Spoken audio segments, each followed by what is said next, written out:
Não queiras gostar de mim sem que eu te peça, nem me des nada que ao fim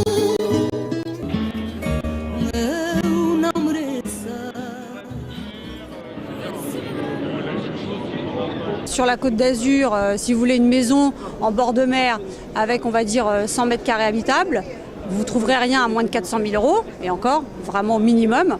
Alors qu'au Portugal, vous allez trouver des maisons qui vont avoir le double de surface habitable, on va être à 200 mètres carrés habitables, avec une piscine, et là vous allez être aux alentours de 200 000 €. Là par exemple sur le salon, on a eu, depuis tout à l'heure, on a eu un retraité, on a eu là, vous voyez, un couple qui veut investir pour ses vacances, et vous avez également un monsieur tout à l'heure qui veut investir pour y habiter, ça, au départ loué, et d'ici 10-15 ans, y habiter lui-même.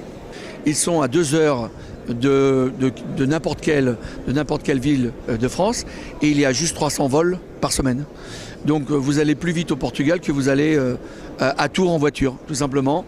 Et à partir de là, je pense que c'était un bon compromis, une bonne opportunité pour ces gens-là.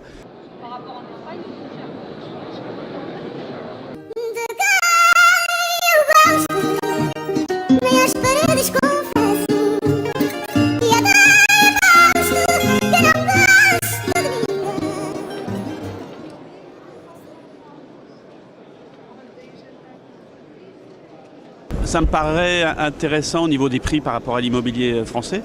Donc c'est 2 ou 3 fois moins cher pour des biens un peu équivalents, on va dire. Les régions sont assez agréables parce que donc, il y a de l'ensoleillement, il y a souvent la mer, donc la vue sur la mer.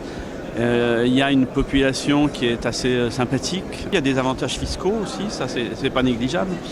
Il y a un autre avantage, c'est que les prix de l'immobilier ont baissé à cause de la crise. Donc il y a peut-être aussi quelques affaires intéressantes à faire actuellement, quoi, avant que ça remonte.